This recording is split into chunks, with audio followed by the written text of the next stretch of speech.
So you open up the Gospel of Matthew and you get to this prophecy from Jesus that for centuries has sounded, well, just plain wrong. It's one of the most debated, confusing, and absolutely fascinating passages in the entire Bible. And today, we're going to try and figure it out. And this prophecy, it sounds like the end of the world, right? We're talking cosmic signs in the heavens, Jesus' big, glorious return, the whole shebang. But then he caps it all off by saying it would all happen within the lifetime of this generation. So what gives? Was he wrong? Or are we missing a huge piece of the puzzle? Let's dive in and find out. Okay, so at the heart of all this confusion is one specific verse. A verse that, when you just read it on the surface, really seems like a failed prophecy. I mean, for 2,000 years, people have been scratching their heads trying to make sense of Jesus' words because, well, the world obviously didn't end back in the 1st century. All right, here it is. This is the line that kicks off the whole puzzle, coming from Matthew chapter 23. Right after this really long, fiery speech, Jesus gives this super specific time frame for judgment. He says it will all come upon this generation. So the million-dollar question that unlocks everything is, who or what is this generation? Now that might sound like a simple question, right? But trust me, it is the key to this whole mystery. Think about it. If he meant a generation thousands of years from now, why on earth would he use the word this? It's a pretty strange choice of words. So to solve this, we've got to put on our detective hats and look for clues right there in the text itself. So, where do we start?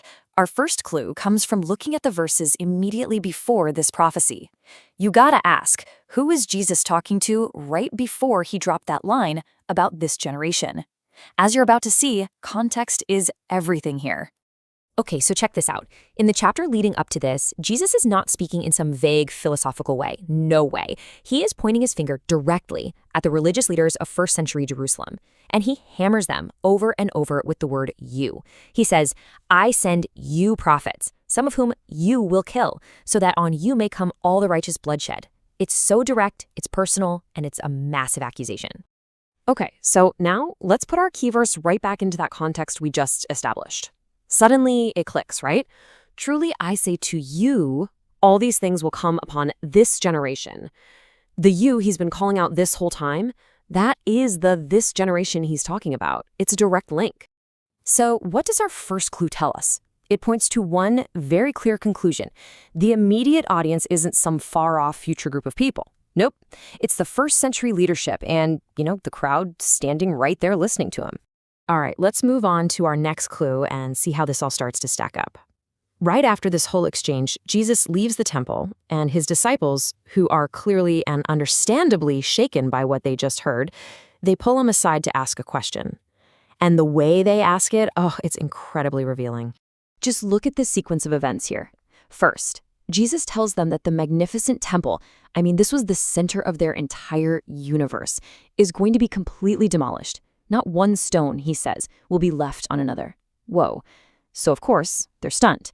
And they ask him 2 things. First, when will these things be? Now, what things are they talking about?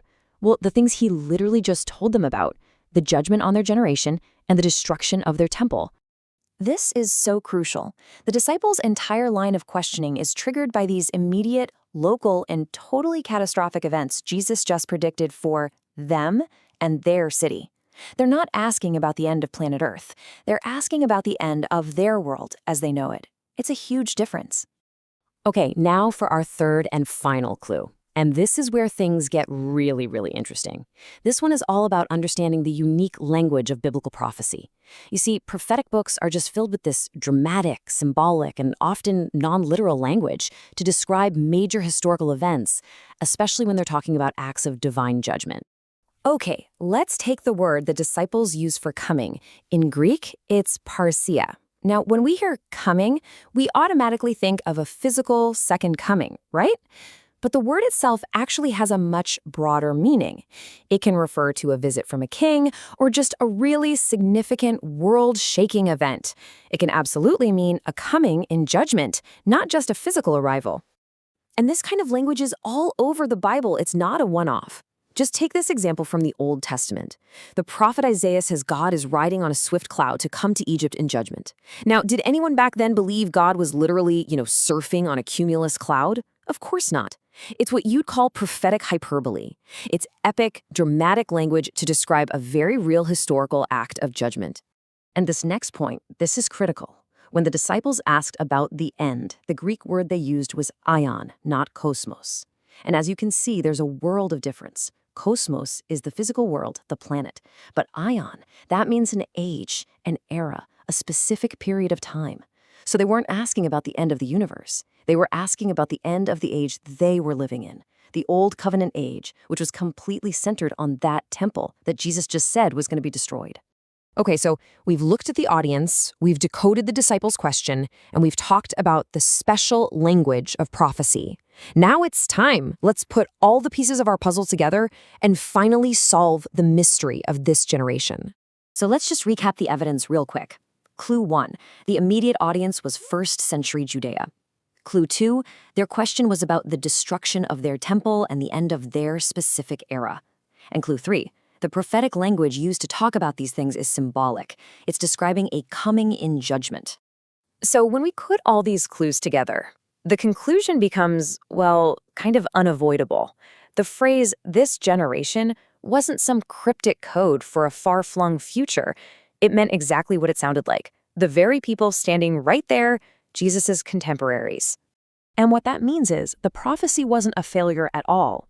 In fact, it was a stunningly accurate prediction of the judgment that came down on Jerusalem, which all led up to the total destruction of its temple by the Romans in 70 AD, an event that happened well within the lifetime of that generation. All these things he talked about, that was the end of the Old Covenant world, not the end of the planet. And this leaves us with a really fascinating thought to chew on. Understanding the context and the symbolic language of prophecy doesn't make these texts less powerful. It actually brings them into sharper historical focus. But it also forces us to ask a bigger question. What other passages in these ancient texts might we be reading with our own modern assumptions, completely missing the original meaning that was intended for the original audience? It's a question that kind of changes everything.